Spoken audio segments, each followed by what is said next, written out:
Maqaaba kanilmaa kana fura qulqulluu waaqayyo tokko amiin. Araarri nagaan jaalalli waaqayyo isiniif haa baay'atu. Yihudaa 1:2. Oduu gammachiisaa waldaan haadha teenyaa qulqulleettii dubroo Maariyaam dameewwan hedduu kan of keessatti qabatu yoo ta'u, dameewwan jiran keessaa murtuu giddu galeessaa imala afuurawaa nuuf qopheessee jira.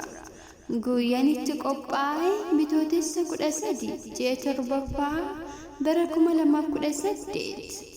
Iddoon ka'umsaa Maganaanyaa yoo ta'u, imalli isaanii mana amantaa Hadara Kidaane Mihratiiti. Namoonni magaalaa Finfinnee irratti argamtan akkasumas dameewwan waldaa dubroo Maariyaam hundinuu akka irratti argamtanii eebba qooddattaniin waldaan dubroo Maariyaam wirtuu giddu galeessaa waamicha isaanii dabarfatanii jiru. Odeeffannoo dabalataa Duwwaa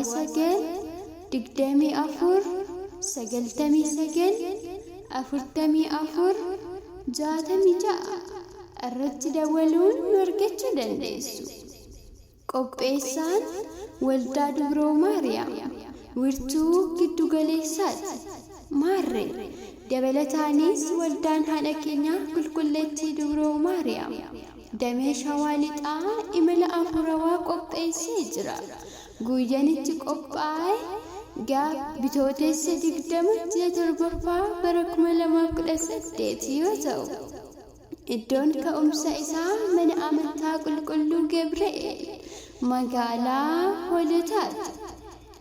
Eebba qooddachuuf akkasumas daawwannaa gara Kawwaalaa Dabra Libaanos kan imalanidha. Kanaaf namoonni magaalaa Hoolotaa akkasumas iddoowwan adda addaa irratti argamtan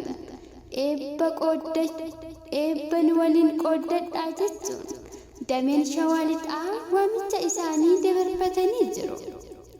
Odeeffannoo dabalataa Duwwaa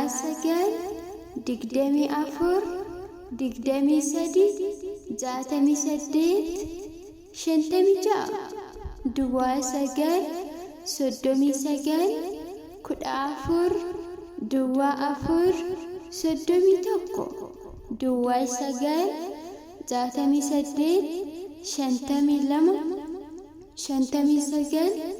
9-68-52-59-89 irratti dawaluun nu argachuu dandeessu. Isin eebba akka argattaniif waamamtanii jirtu. 1 Phexros 3:9 gara mana waaqayyoo dhaqna yeroo naan jedhan nan gammada. Macaafa faarfannaa Daawit 122 lakkoofsa 1.